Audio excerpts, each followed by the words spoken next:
listening to the WrestleHavoc Podcast on YouTube, where we discuss everything in and outside of the squared circle.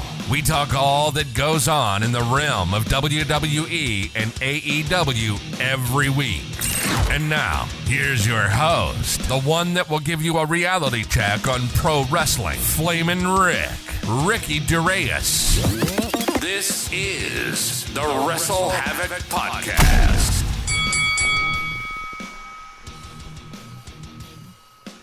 Well, it is safe to say that WWE had WrestleMania 39, and it was an amazing show. But then we went on to Monday Night Raw, and it was probably one of the worst Raws I have ever seen. And then, at a time where WWE is suffering morale-wise, with Vince McMahon officially coming back as part of the head of creative, Triple H won't tell you that. People at WWE won't tell you that, but we all know it's relatively true. AEW pulled off an amazing Dynamite. Tony Khan was legitimately, and a lot of people are saying this, but it's very true, Tony Khan was cooking tonight, and we got a lot, and I mean a lot, of things to discuss right here on the AEW Dynamite review from April 5th, 2023. Overall thoughts on this show. This was a great show overall. AEW returns to Long Island at the UBS Arena. We had Switchblade Jay White officially being All Elite. MJF Day, of course. We had the Best Friends in Orange Cassidy wrestle the House of Black for the Trios Championships. Jamie Hayter wrestled Riho in a fantastic women's match. It's safe to say that Jamie Hayter is probably the best women's wrestler in the world, in my opinion. But that was fucking awesome. We had FTR taking on the Guns, titles versus careers. And FTR are your new AEW World Tag Team Championships, or champions, I might add. My apologies. I'm literally so fucking excited. The Blackpool Combat Club is still reigning havoc. They're literally just going after everybody. And tonight's target, Hangman Adam Page. And, of course, Tony Khan's big announcement, or very important announcement. It seems like Tony Khan loves his big announcements, and a lot of people say it's a ratings ploy. But it's safe to say that this announcement was no ratings ploy. This match lived up to every word that Tony Khan said. The announcement officially is AEW is coming to the United Kingdom, as we all expected, because they did announce a couple of months ago that AEW will be going to the UK.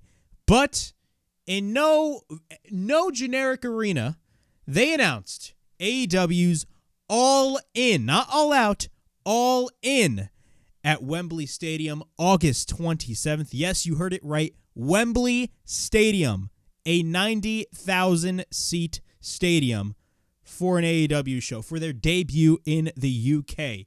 That is huge news, ladies and gentlemen. That is huge news coming off from Tony Khan last night on Dynamite. We're going to be talking all this and much more as we head on with this AEW Dynamite review right here on the WrestleHavoc Podcast, where we discuss everything in and outside of the squared circle.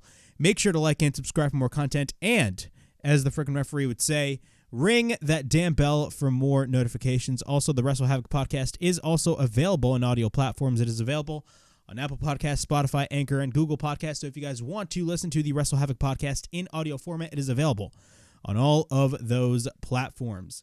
Let's dive real deep into the announcement that was AEW announcing All In for August 27th at Wembley Stadium.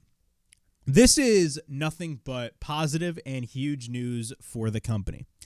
And I tweeted this out.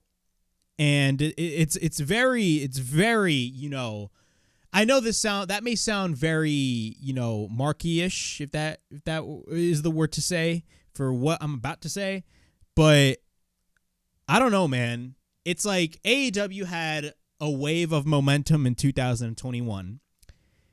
And then we go into 2022, and of course, Vince McMahon retires, and the summer of 2022 happens. All the bullshit drama in AEW starts to happen. And then all of a sudden, Triple H is no longer in charge and Vince McMahon is back, and then AEW literally took that momentum away from WWE again. AEW is coming to the UK and they have announced All In. Yes, you heard me right, All In, the very same title that Cody Rhodes and the Bucks, Kenny Omega and Hangman Page, sold out from the Sears Center back in September of 2018. That was considered the biggest independent wrestling show of all time. And now All In is making its return, and it's coming to Wembley Stadium. In a press release that AEW put out, AEW plans flag at iconic Wembley Stadium with a massive UK special event on Sunday, August 27th. AEW's London debut marks professional wrestling event, the first professional wrestling event at Wembley Stadium in more than 30 years. I believe the last time that a wrestling show was at Wembley Stadium was at SummerSlam 1992. In continuation, tickets for AEW All In London at Wembley Stadium is on sale on May 5th. Pre-registration is available for priority access. During tonight's live episode of AEW Dynamite, live from Long Island, New York, AEW CEO Tony Khan, star Adam Cole, and host Nigel McGuinness, who was officially All Elite as of yesterday, announced that AEW's highly anticipated UK debut will take place in London at the iconic Wembley Stadium on Sunday, August 27th. AEW All In London at Wembley Stadium marks AEW's first show outside of North America and the first that professional wrestling has taken center stage at Wembley Stadium in more than 30 years. Tickets for AEW All In London at Wembley Stadium going on sale to the general public on Monday, May 5th at 9 a.m. After that, effective immediately, fans in the UK can pre-register for early access to the event at Ticketmaster.com from the UK, of course. Pre-registered access and priority pre-sales will take place prior for general on-sale date. And beginning May 5th, tickets can be purchased at Ticketmaster.co.uk/AEW Wembley. In a quote by Tony Khan stated, and I quote, "The UK is one of the most important markets in professional wrestling, and AEW is coming in hot as the number one wrestling company in the UK on television, because I believe they are on free television in the UK on ITV," said Tony Khan. "We want our debut in London to be epic in scale, and there's no better venue than Wembley Stadium to deliver what I know will be one of the greatest events in AEW's history. This April also marks 100 years of Warner Brothers and 100 years of Wembley Stadium, and it's fitting that the time to come together for AEW All In London at Wembley Stadium." This announcement comes on the heels of AEW's tremendous growth in TV viewership in the UK, with AEW programming serving as the highest ratings driver for men's ages 16 to 34 on ITV4 since the start of 2022. AEW reached 2 million men on ITV platforms in 2022 and began 2023 by increasing that reach by another 45% among men ages 16 to 34. AEW All In London at Wembley Stadium is far from the Khan family's first foray into London or the legendary venue. Shad Khan is the chairman of Fulham Football Club, which earned the promotion and the English Premier League with playoff wins at Wembley Stadium in both 2018 and 2020. So that is basically the gist of the entirety of the press release that AEW released. I'm not going to go on and read the whole thing, but overall, what are my thoughts on AEW pursuing their very first stadium show? This is a big deal for the company. And all of the fans, man, I don't want to say E-drones because like nobody really uses that term anymore, but Jesus Christ, all of the Fed fans that are so upset, man, you are crying your eyes out right now once you heard this announcement. It's very smart. Now, I will say, Wembley Stadium is a 90,000-seat arena. Now, this is AEW's first stadium show. It's going to be very interesting to see how this plays out. I genuinely believe this is definitely going to be a huge gamble for Tony Khan. But it's a gamble that's going to be 100% worth it. definitely, I genuinely believe at least 50,000 seats will be available for this show. We do not know. Tickets are coming out May 5th, so we're going to have to wait and see how that plays out. But if their first venture in the UK is going to be a stadium show, I'm going to lay it out right there. I'm going to lay it out right here, man. You know, this show is going to sell out immensely because the UK is a huge market for wrestling. Like, people do not understand. Wrestling is literally twice as hot in the UK than it is right here. I could even make the argument that the UK has the most passionate fans in the world. They literally have the most passionate fans of all time. We definitely saw that with Cardiff when WWE went to Cardiff for Clash at the Castle. Literally, around that area, they have the most passionate fans in the whole world, man. And the fact that AEW is coming to Wembley Stadium is going to be a big deal. I definitely expect a sellout, in my opinion. Now, I may be wrong, but if you're going to the UK, shit, man, like you're definitely gonna get your money's worth. And honestly, they're definitely going to be stacking up this card. This could possibly be AEW's biggest show that they have ever pulled of all time. I'm being honest. And another question that we have is, since they're doing All In, what is going to be happening with All Out? All Out, of course, is their traditional late August to early September Chicago pay-per-view. Are they going to push it back? Well, in a tweet by Anthony Bowens, he replied to one fan, and that was asking what's going to be happening with All In, and he stated that All In is basically going to be taking place a week after this show. And most likely, All In will not be taking place at the Now Arena. It's going to be taking place at the United Center. This is going to be very interesting. Now, if you're expecting your fans to pay $50 back-to-back for both of these shows, I don't know if that's a right decision to make, in my opinion. But another reason as to why I think they're really thinking heavily about All Out is because of the fact that if All Out is going to be a week after this show, I heavily expect that a streaming deal is possible for AEW as soon as possible, in my opinion. Because keep in mind, I believe there was this tweet by Drainmaker on Twitter, and shout out to him because he definitely made an interesting note. I'm actually going to pull it up right here. But he stated, and I quote, and this is a tweet by Drainmaker on Twitter, "It's worth noting that All In currently isn't listed to be a pay-per-view. Adam Cole also mentioned that both Wembley and, this is the key terminology, Warner Brothers Discovery, or Warner Brothers in general, is celebrating their 100 years. So the new HBO Max app announcement is also happening next week. I believe it's also happening next Wednesday. Strong gut feeling we get this show on either TV or streaming." That's interesting note because Adam Cole and Tony Khan did state that they were not only celebrating 100 years of Wembley Stadium, but they were also celebrating 100 years of Warner Brothers. So definitely the dots are connecting. Could this be a deal with AEW in which this is their first event on a streaming platform? I have absolutely no idea. But if this is a pay-per-view and they're expecting their fans to pay an extra $50 back-to-back on 2 weeks for this show and then the next week's show, I honestly don't think that's a good idea.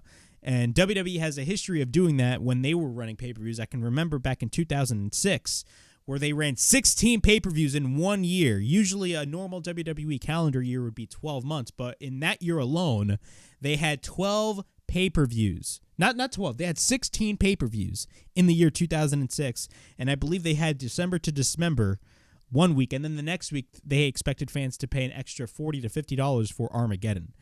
I don't want AEW to do that, but honestly, we're just going to have to wait and see what they're going to be doing. But overall, this is huge news for the company. This is definitely a big leap in the right direction.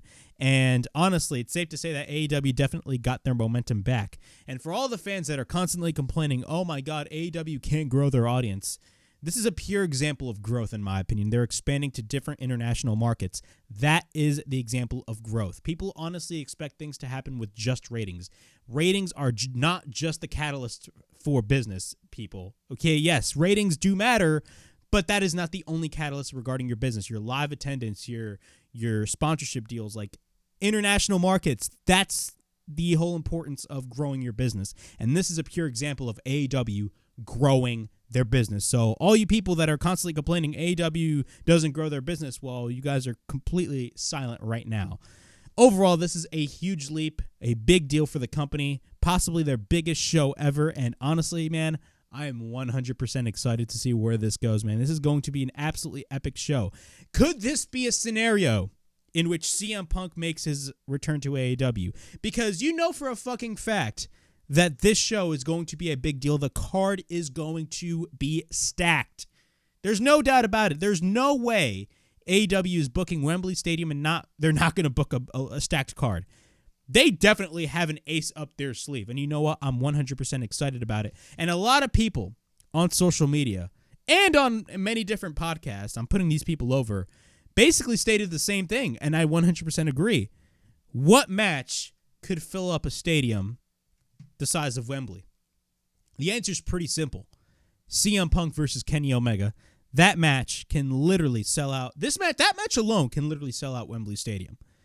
But this match is going to be, not this match, but that match would be huge. But we're not going to, we do not know what the card is, of course. But man, AEW Forbidden Door is damn near a sellout in Canada. And now they're going to Wembley Stadium. This is a huge deal. Now we have a legit number 2 promotion going to a stadium. You know, I mean, this is a big deal. This is the first time that a non-WWE promotion is literally going to a stadium like this, and most likely are going to have a huge crowd, possibly 50,000 or more. This is going to be a big deal, man. It goes to show you that the business is healthy, and AEW is here to stay. This is a big deal for AEW. Hats off to Tony Khan for putting this whole thing together. Definitely his announcement was worth the wait. Definitely either worth the wait or worth the announcement making, because a lot of people do not like when Tony Khan makes his announcements, but damn it, man. This show is a big, big, big deal. I'm 100% excited. All right.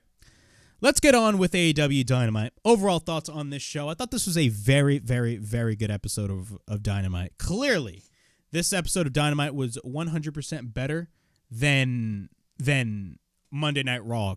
Literally. Raw was such a terrible show. Dynamite was clearly the better show. Holy shit, this show is fucking awesome. In our first match of the evening, we got Ricky Starks taking on Bullet Club's Juice Robinson. The match didn't even happen. Because you know why? After both men made their entrances, you want to know what the fuck happened? Switchblade Jay White's music comes out. Jay White immediately comes out and goes after Ricky Starks. Juice Robinson and Jay White immediately just take out Ricky Starks. And what happens? Jay White hits his finisher, the Blade Runner. And what happens?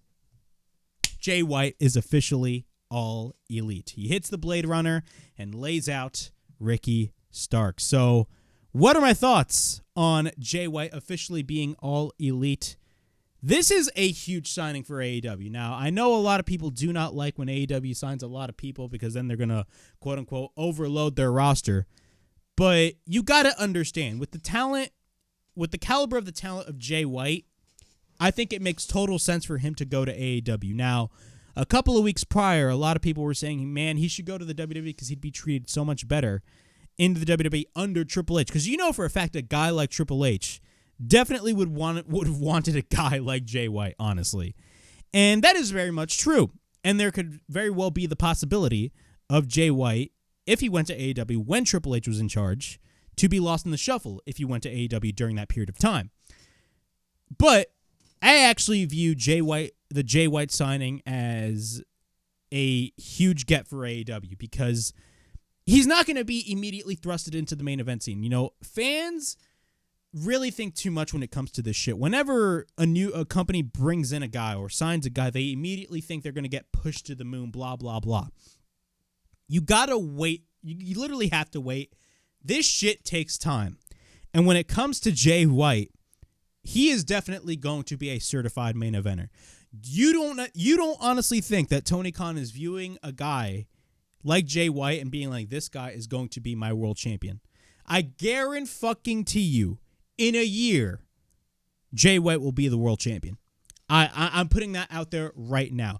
Right now, he's not going to sniff the world championship because MJF is currently the world champion, and he is nowhere nowhere near, like, losing that title. MJF is going to be the world champion for a long period of time. And honestly, the way I would book it, now, I feel like I'm thinking a little too early here because it's only April, and literally MJF is going to have that title by the end of the year. But a lot of people are viewing Adam Cole as possibly, the guy to beat MJF. Switchblade could easily take that belt away from Cole if he had the title. I'm just saying, but who knows, man? But the amount of matches that Jay White can have, the amount of feuds that he can have, guys like Adam Cole, Kenny Omega is a possible feud as well, Jon Moxley. There's a lot of possibilities with Jay White. Don't count out Jay White, man. Jay White is going to be a certified main eventer in a year. I don't think he's going to be like one of those guys that are going to get lost in the shuffle. Guys like Andrade or Malachi Black. Definitely Malachi Black is being booked so much better than what he was last year. Because last year, the House of Black, I'm going to be honest, man, the House of Black really didn't have a clear direction. And I feel like now, with them holding the trios titles, they now have a clear direction. Jay White is definitely going to be taken 100% care of. And honestly, I'm down with it, man. Jay White is officially all elite. Jay White made the right decision, especially now. He saw what happened on Monday Night Raw and was like, fuck no, I'm not going to deal with Vince McMahon. I'm going straight to AEW. And that is exactly what he did. Jay White is officially all elite. And all of you fans that do not like this decision clearly are brain dead. And not only that, I mean, Jay White is going to be a certified main eventer in the future. Believe me, mark my words, in a year, this man will be a certified main eventer, period. But it's awesome that Jay White is in AEW. Chris Jericho, in a backstage interview, he explains why he came out last week to basically help Daniel Garcia out. And he talks about how he has nothing against Adam Cole. He's a tremendous talent, and he's happy to be back. He had a great match against Daniel Garcia, and then Britt Baker comes down and has the girl. All the streamers come down. It's going on and on and on. It keeps going on and on. Meanwhile, Daniel Garcia is lying in the ring as Adam Cole celebrates with Britt Baker. He made him look like a piece of trash. He needed to stop his disrespect. And then Keith Lee comes in and talks about how he says since he's been here in AEW, he is the poster child of disrespect, that being Keith Lee saying that to Chris Jericho. He had cold wars with Adam Cole, of course, going back to the days of NXT, and he has respect. He has respect for him, and maybe, perhaps next week, maybe he teaches him a little thing or two about respect. Damn, I got a little bit tongue-tied right there. Overall, what are my thoughts on this? It looks like we're going to be getting Chris Jericho versus Keith Lee next week on Dynamite. Honestly, I think that'd be a great match. You know, that's not a bad match whatsoever. AEW is definitely going full-fledged with this feud between Adam Cole and Chris Jericho. And I talked about this last week.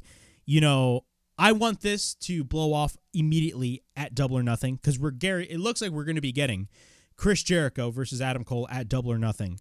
The one thing I do not want to happen is after Double or Nothing, if the match ever happens, which I most likely think it will, I don't want Adam Cole to be feuding with Chris Jericho or the JAS for like the next 5 to 6 months.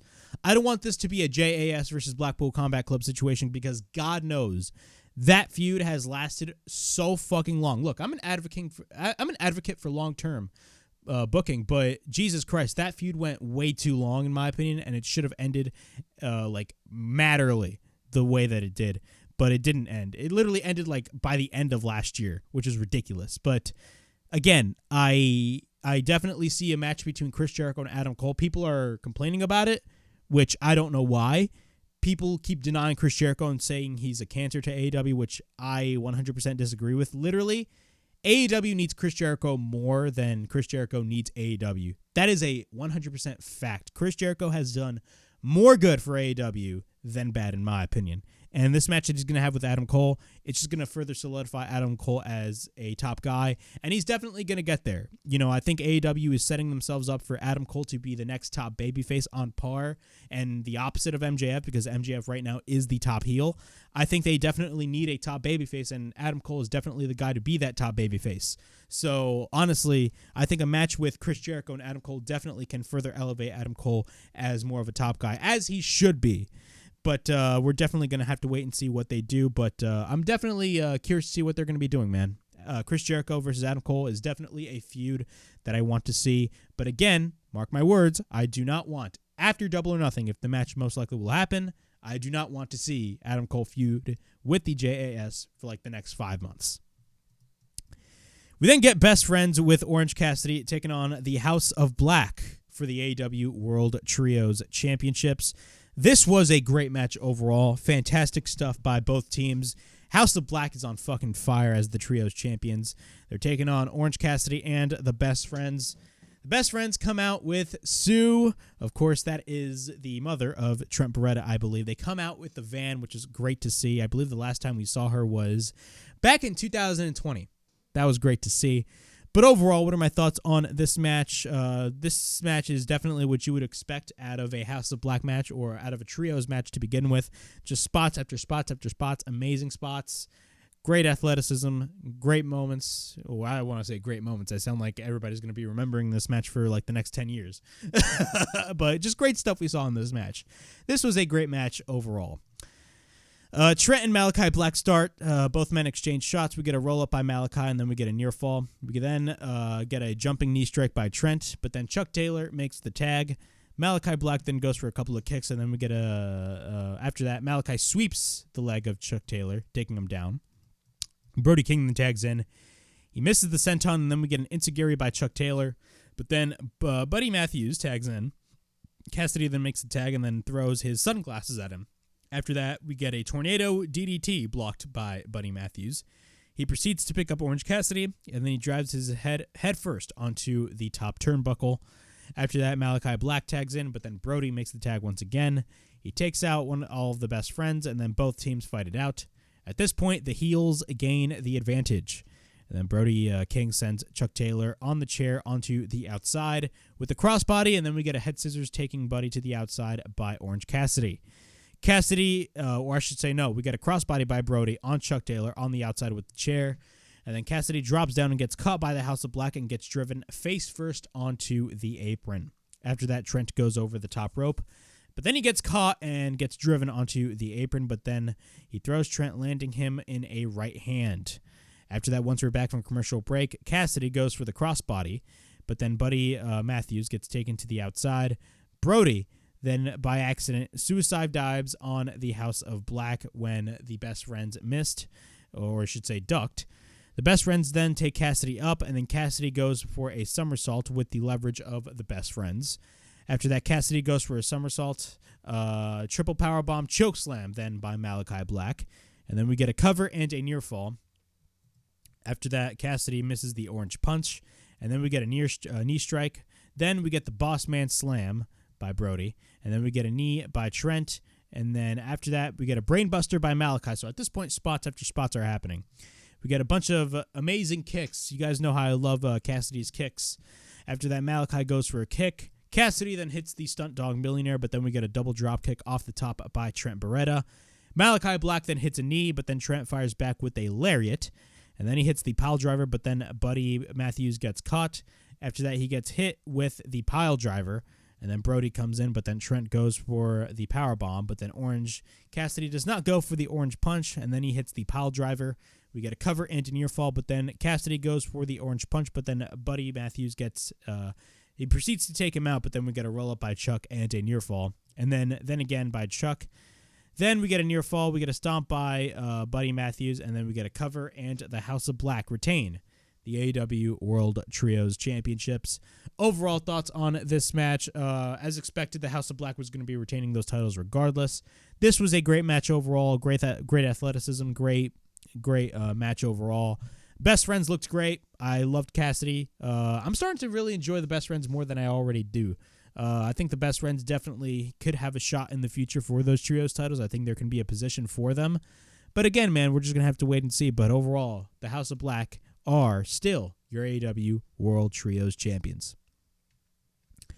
We got a Christian Cage segment, and he walks into this red room, and what happens? Luchasaurus comes out, and he has a brand new look. We're going to have to wait and see what they do there. Then we get Jamie Hayter defending her AEW Women's World Championship against the woman that can honestly dethrone the WWE, Riho. This match was fantastic, man. Jamie Hayter, I'm going to go as far as to say, man, Jamie Hayter is by far right now the best women's wrestler in the world. And I'm not even joking when I say that, man. The talent that Jamie Hayter has, and literally the amount of work that she puts in every time she steps in that ring, Jesus Christ, man. As Jamie Hayter always says, Jamie Hayter, or Jamie, always hits hard. And she definitely hit hard in this fucking match, man. This match with Riho was fantastic. Let's go through this match. Riho counters the Haterade attempt, but then we get a near fall. Riho then goes for the head scissors, and then we get a Hurricane Rana by Riho. Then we get a bunch of roll-up reversals by both. At this point, Jamie Hayter is in control, but then we get a cover by Jamie Hayter and a near fall when Riho escapes because she is very flexible. Riho then goes for the dropkick, but then Jamie Hayter is on the outside. Riho then hits a crossbody onto the outside, but then Riho goes to the top. She proceeds to hit a crossbody, but then Jamie Hayter catches her. She then drives Riho on her knees with the gutbuster, and then we get a cover by Jamie and a near fall. We then get a shot to the back of Riho, but then Jamie Hayter proceeds to gain her control over Riho. Riho then lands on her feet, but then we get a boot by Riho, and then Jamie is on the apron. Jamie Hayter then kicks to the side, hits a kick on the side of the head of Riho. At this point, both women are on the apron. Jamie then tries to hit a brainbuster, but then Riho escapes. Both exchange shots. Jamie then hits her on, she drives her on the apron, actually. And then once we're back from break, Riho then goes for the head scissors, taking Jamie to the middle rope. And then she hits a kick on Hayter. And then she goes to the top and then hits a crossbody. We get a cover by Riho and a near fall when Jamie picks up Riho. And then she hits a German suplex. And then she follows up with a dragon suplex. After that, we get a cover and a near fall. Riho goes to the top, but then after that, Jamie takes out Riho. She proceeds to pick up Riho and then goes for the neck breaker. After that, she hits the sliding lariat. We get a cover by Jamie Hayter and a near fall. At this point, Riho is on the top, but then we get repeated rights by Jamie Hayter. She then hits a superplex on Riho, but then she holds on to Riho. Riho then counters the brainbuster into a DDT. After that, both exchange shots, but then Jamie rolls her up. We get a near fall, and then Jamie picks up Riho and then tries to go for the neck breaker, but then Riho holds on. She goes to the top as well, but then we get a bunch of back elbows by Jamie Hayter. At this point, Riho is on the apron. After that, Riho goes for a Hurricane Rana off the top, taking Jamie Hayter to the mat. After that, Jamie Hayter is in the corner. Riho goes for the running knees, and then we get a cover and a near fall when Jamie Hayter gets her foot on the bottom rope. After that, we get repeated shots to the back of the head of Jamie Hayter, but then Jamie Hayter fires back. We then get a boot by Jamie Hayter, and then she tries to go for the Haterade, but then Riho counters. And then what happens? Haterade by Jamie Hayter, countering back at Riho. We get a cover and a near fall. After that, Jamie goes for the second Ripcord Haterade, or Haterade. I said Laterade. What the hell? She goes for the second Ripcord Haterade, and then we get a cover, and Jamie Hayter retains the AEW Women's World Championship. Jesus Christ, man. I'm getting a little bit tongue-tied in this fucking review. I've noticed it multiple times. But overall thoughts on this match. This was a fantastic match by both women, of course. Riho, the first ever AEW Women's World Champion. This was fantastic, period, man. This was a hard-hitting, everything you would expect by these two women, you definitely got. And we're just going to have to wait and see what they do for Jamie Hayter in the future, because I feel like they have a lot of plans for Jamie Hayter, especially regarding the Outcasts. Now, granted, the Outcasts are not really my favorite thing on AEW anymore because there's not really as much emphasis in them. And honestly, I feel like the Outcasts are just not really that special. But I feel like there's a greater story to be told with Jamie Hayter and Britt Baker, because you know that shit's going to be happening. But after that, Renee Paquette interviews the Outcasts, and the Outcasts congratulate her on a successful title defense. And then the Outcasts are here to gain control of the women's division. But you're not going to be doing that in a backstage segment, by the way. They are here to become the AEW Women's Champion, but there's 3 of them. And then Tony Storm says it's not that important, and Jamie is not going to be the champion anytime longer. So, yeah. Nobody cares about the Outcasts. I'm sorry. The Outcasts, I just hate being that type of guy because I like Saraya, I like Ruby Soho, and I like Tony Storm, but like I feel like there's like no direction with the Outcasts. Like I remember weeks ago people were saying, oh my God, we're going to be getting the first ever women's blood and guts. But like, do you honestly, with the storyline that they're doing with the Blackpool Combat Club and the Elite, do you honestly believe that the Outcasts are going to be getting blood and guts? No. I'm sorry. And I mean that with the utmost respect. I'm not really the biggest fan of the Outcasts at this point. I feel like there's just no clear direction for them. Then we get Cool Hand, Angelo Parker, and Matt Menard. Basically, they talk about the Acclaimed wanting, or not wanting, joining the JAS, the epitome of sports entertainment. And then the Acclaimed come out, and then Max Caster does his rap. But then Angelo Parker interrupts his rap, but then he sounds like they want to fight together. And then they talk about how that is such a fantastic idea. They got them a match on Rampage because everyone loves the Jericho Appreciation Acclaimed Society. And then what happens is Billy Gunn interrupts, and he says scissoring should be done by professionals. And the Acclaimed do their whole scissoring, and the segment ends. I don't know what the hell they're going to be doing with this. I mean, what is the direction of the Acclaimed? Is this really the clear direction that they have with the Acclaimed? Teaming up with the Jericho Appreciation Society?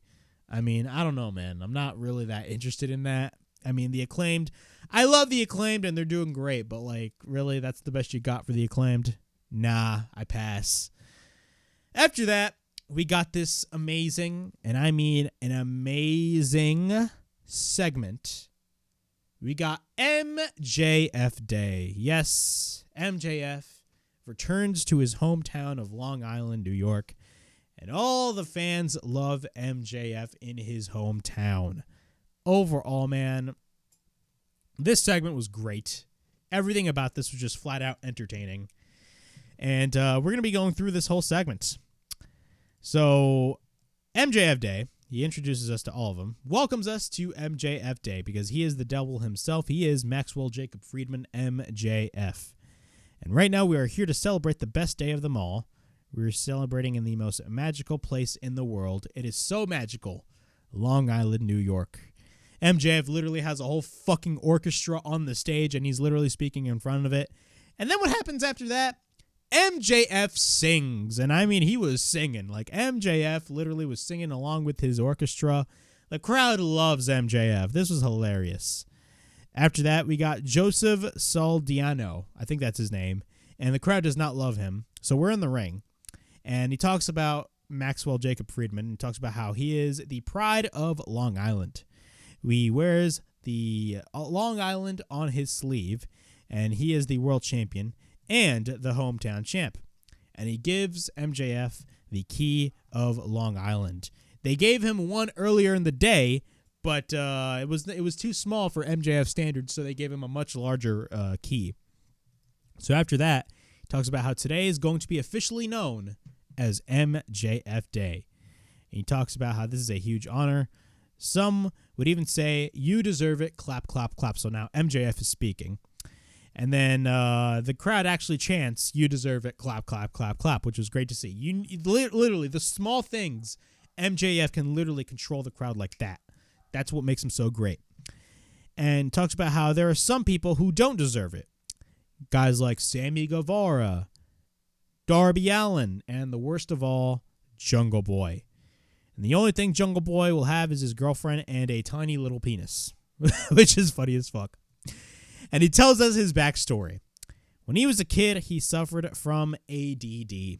And we get a bunch of ADD chants by the crowd. This crowd doesn't give a single fuck. And one couldn't focus in school. And there was one teacher named Mrs. Benedict. She would literally pounce on him like a lion. Every day she would say, Maxwell, answer this question on the board. And he says he doesn't know the answer. And she would laugh and literally tell the class, don't be like Mr. Friedman. On the last day of school, Mrs. Benedict pulls him to the side. And she says, when it comes to your grades, Maxwell, where does your brain go? And she says, or I should say, he says, the answer was simple. Professional wrestling. He daydreams every day. But then Ms. Benedict replies to him and says that the probability is slim to none. But then now, MJF proceeds to say that now her math is off and he is now the AEW World Champion.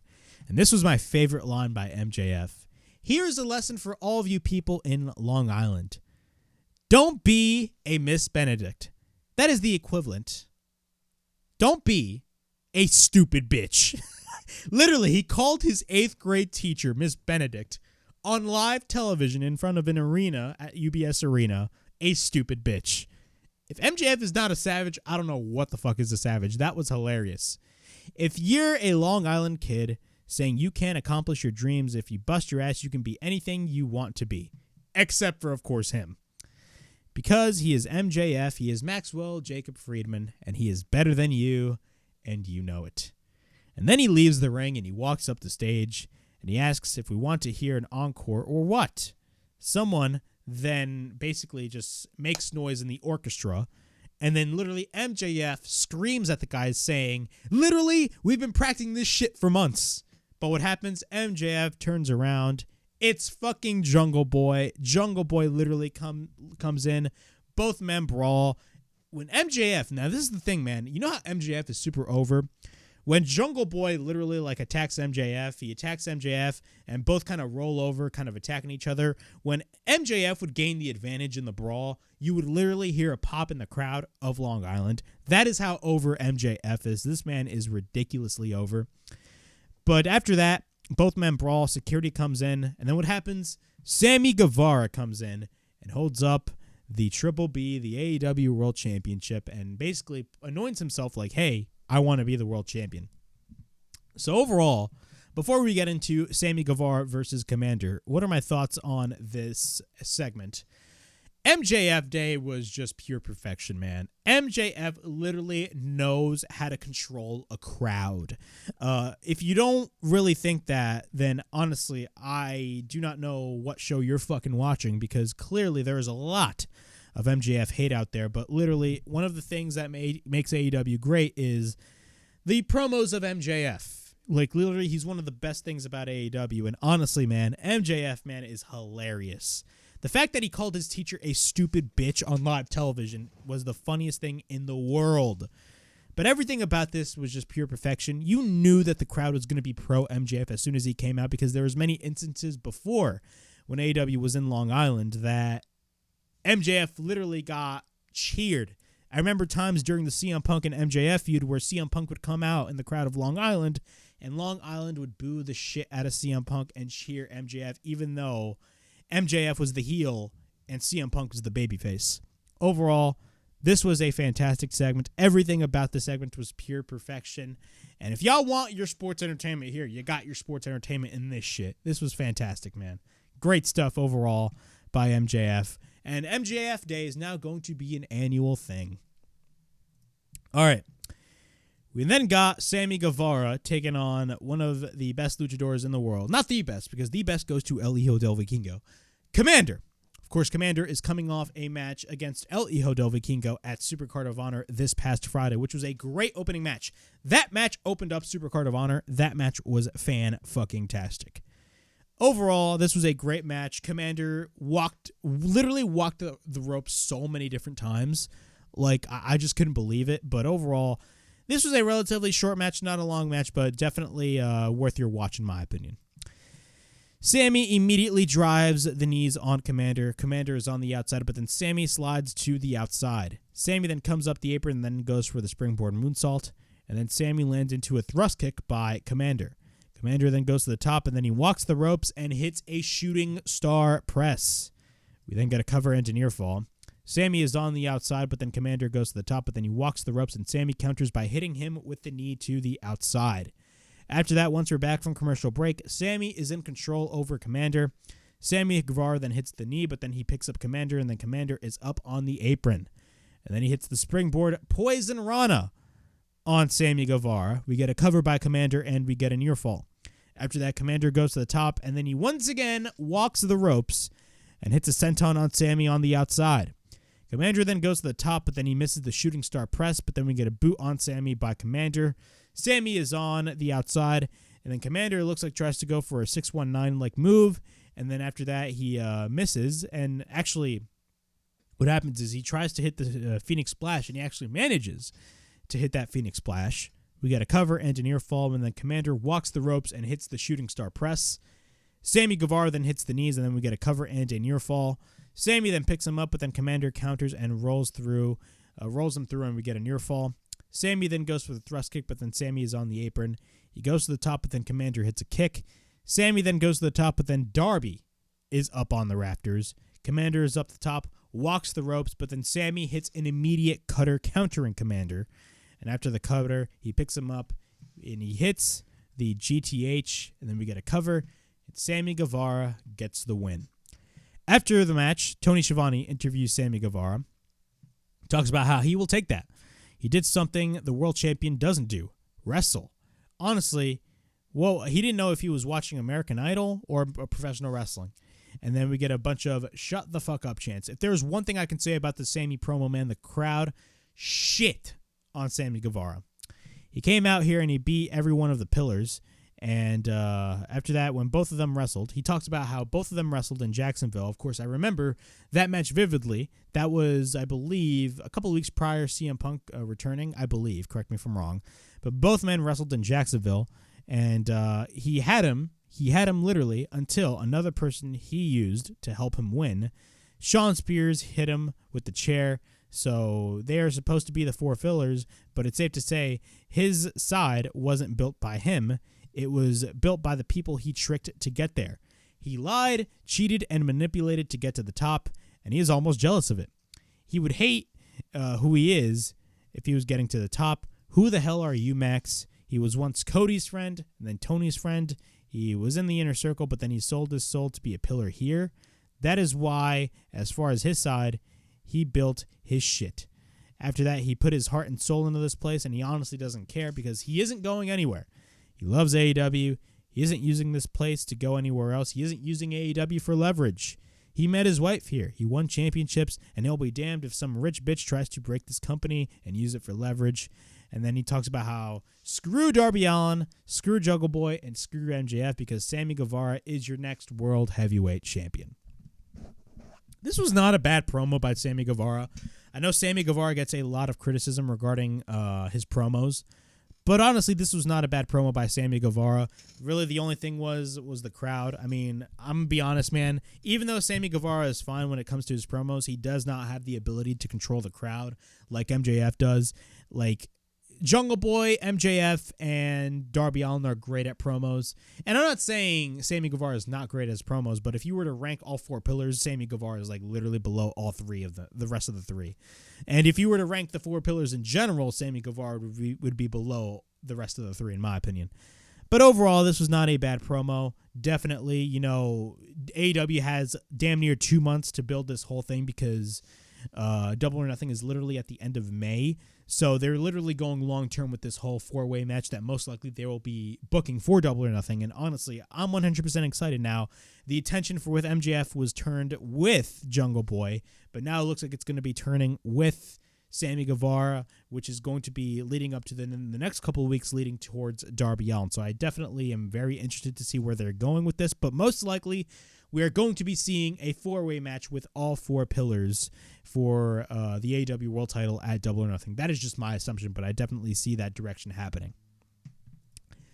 We then get a nothing match. We get Hook defending the FTW Championship against Ethan Page. Hook immediately goes for the T-bone, but then Page is on the outside, but then Page drives Hook onto the apron, and then he sends him to the steel steps. After that, he sends Hook face first onto the steel ring post. After that, he tries to hit the Twist of Fate, but then Hook counters and hits a Twist of Fate of his own. After that, Isaiah Cassidy is on the apron.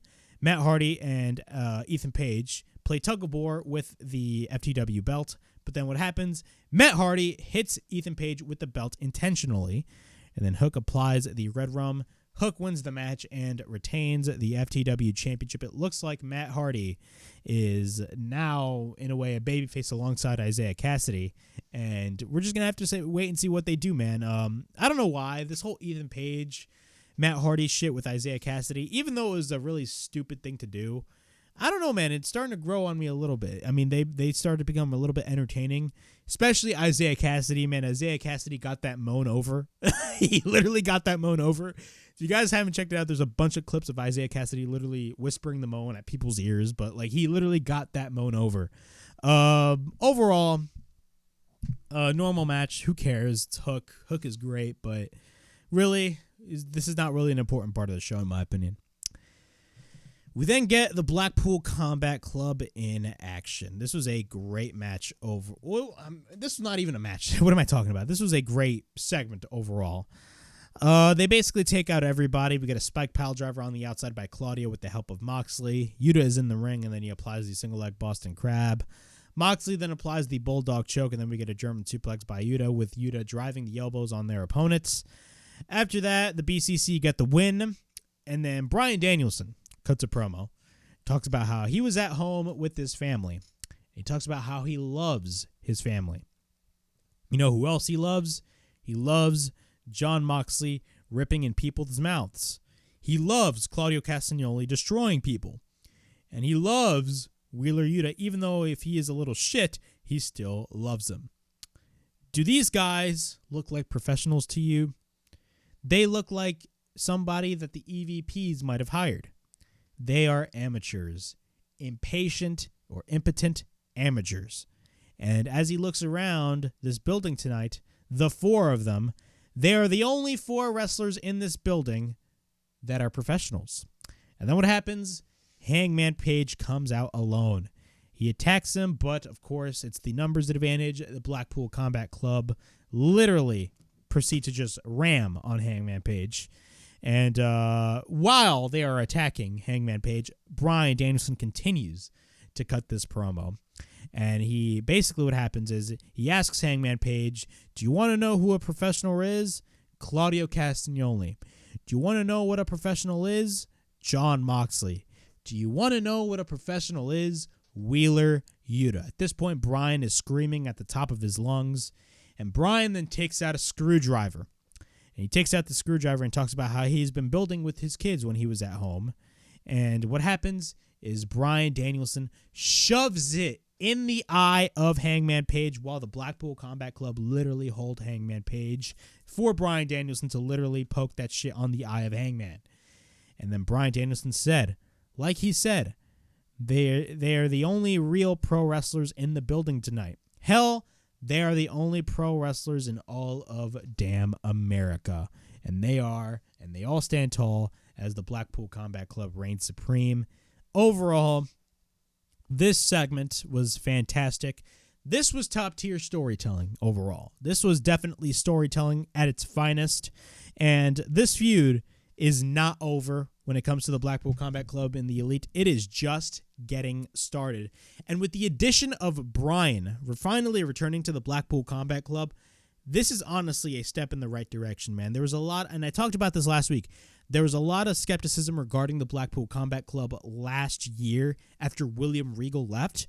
I swear to God, the Blackpool Combat Club right now are on the verge of possibly becoming on par with the Bloodline. And I'm not joking with that. I know that sounds a little far-fetched, but the position that the Blackpool Combat Club are in now, they're in a much better place than they were as babyfaces. Because I liked the Blackpool Combat Club as babyfaces, don't get me wrong. But I feel like there was something missing. And especially when William Regal left, when Regal left, it definitely hurt the faction. So I felt like the only choice was to go heel. And I feel like now the Blackpool Combat Club are going to be stronger than ever. And I'm very interested to see what they're going to be doing, man. Overall, this has been fantastic. And it really keeps you invested on what the fuck is going to be happening next week. And this feud is just getting started. If you want your blood and guts match, the true blood and guts match is the Elite versus the Blackpool Combat Club, period. That's all I got to say about that. But this was fan-fucking-tastic. After that, we got FTR versus the Guns for the AEW World Tag Team Championships. It is the titles of the Guns versus the careers of FTR. You guys know me. 2 weeks ago when this match was announced, or I don't want to say officially announced, but when FTR laid out the stipulation of if they lose, they leave AEW, I got so fucking scared. Because there was a lot of reports, because we all know the contracts of FTR were running out in the beginning of April. And there was a lot of speculation of them possibly going to WWE. And you know how Dax Harwood is. Dax Harwood loves working the fans because he is a fan of himself, of professional wrestling. I was literally afraid.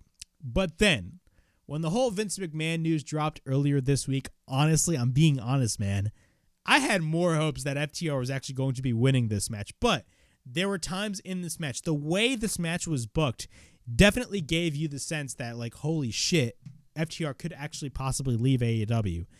But overall, FTR are your new AEW Tag Team Champions. This was a fantastic match overall. Let's go through the match, though. The Guns make their entrance. Actually, no, FTR make their entrance first. And a very, very badass entrance by FTR. The lights were going out. Fantastic shit overall. And then what happens? The Guns come out. And when they come out, man, the Guns were literally fucking defiant, man. Like, they were goddamn defiant. They chose violence when they made their entrance. The Guns come out to Many Men by 50 Cent. Jesus Christ, Tony Khan, I guarantee you paid a shit ton of money to 50 Cent to license this goddamn song. So the Guns come out to Many Men by 50 Cent. And I'm going to be honest, man. You guys know me. I ain't a fan of the Guns at all. But just by this entrance alone, y'all immediately made me a fan of the Guns. I'm being so fucking real with you guys. As soon as the Guns came out to Many Men by 50 Cent, and then you had the camera just like pan around the Guns, I ain't gonna lie, that shit was fire as fuck. That shit was cool. I loved that shit. But overall, y'all immediately made me a fan of the Guns as soon as they came out to 50 Cent. That was hilarious. Let's go through the match, though. Both Cash and Colton lock up. We get a slap by Cash Wheeler, but then both lock up again. At this point, Dax Harwood is the legal man. He takes out Colton Gunn, but then we get a cover and a near fall. Cash Wheeler then tags in. We get a double team by FTR. We then get a cover once again and a near fall. And then we then get a sliding drop kick by Cash on Austin onto the outside. Later, then the Guns regain control. We get a double team by the Guns, and then we get a cover and a near fall. Cash Wheeler then tries to fight back, but then the Guns are in control. Once we're back from break, Dax Harwood tags in. We get repeated rights by Dax, but then Dax fights off the Guns. He hits a chop on Austin, and then he takes out Colton Gunn. After that, we get repeated rights by Dax. Dax goes for the crossbody, and then we get an inverted atomic drop by Dax Harwood. And then Dax goes for the lariat, and then we get an inside cradle by Austin. And then we get a cover and a near fall. And then we get a drop kick by Cash on Austin, but then we get a cover and a near fall once again. FTR then goes for the double DDT. Cash is on the top, but then Dax goes for the blind tag. They then hit the spike pile driver, and then we get a cover and a near fall. And then they try to hit the big rig, but then the Guns counter, and then they try to hit the 310 to Yuma. After that, FTR blocks it, but then they try to hit the Shatter Machine, a.k.a. the big rig. I'll still call it the big rig.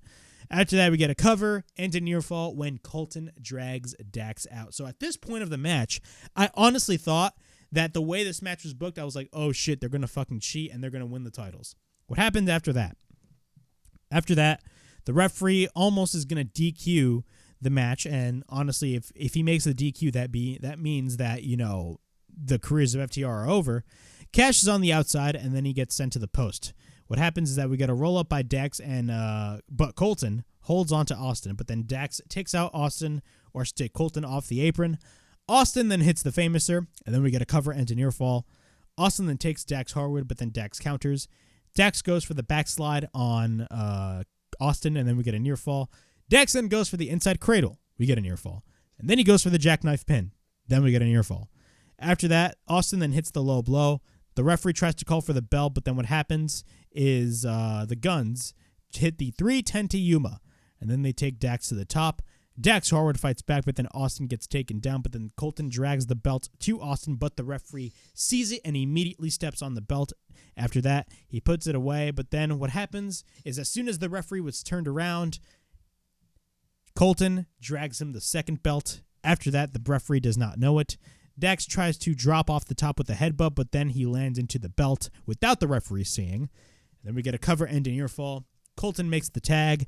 Dax then spits in the face of Colton Gunn, but then Dax fights back. We get a sunset flip by Dax, but then Cash goes for the sunset flip roll-up. And then we get a double pin by FTR, and we get a cover. And FTR, in a sign of relief, win for the second time the AEW World Tag Team Championships. Overall thoughts, this was a great match. I love the way that this match was booked. The way that this match was booked literally felt like, oh my God, the Guns are actually going to win. And Jesus Christ, oh my God, they're going to lose this match. FTR is going to lose. But overall, FTR winning the AEW Tag Team Championships was 100% the right decision to make. Not only that, this is literally a sign of, as I stated, this is literally a sign of fucking relief. It's a sign of fucking relief because of the fact that the contracts for FTR were going to be up, and this is a clear sign that FTR is most likely going to be staying with AEW. Hats off to Dax Harwood and Cash Wheeler. Overall, this was a great moment. They are now the AEW Tag Team Champions, and it looks like AEW is going to be sticking around with FTR and vice versa. It's definitely, especially with the timing of everything, now Vince McMahon is back in charge. Did you honestly expect, with Vince McMahon back in charge, did you honestly expect FTR to sign with the WWE? Did you honestly expect them to sign with WWE? Hell fucking no. They were watching this shit clearly. As soon as Raw played, as soon as Raw happened, they were like, fuck no, we're staying. We are staying with AEW. And you know what? FTR staying with AEW is the right decision to make because they fucking belong there and they are the best tag team in the world, period. I will die on that statement. Literally, FTR is the best tag team in the world. But overall, them winning the tag team championships, can you say it was long overdue? Yes. But at the end of the day, they still won the tag team championships, and we're just going to have to wait and see where this title run is going to go, because you know for a fact, man, this tag team title scene is going to start cooking.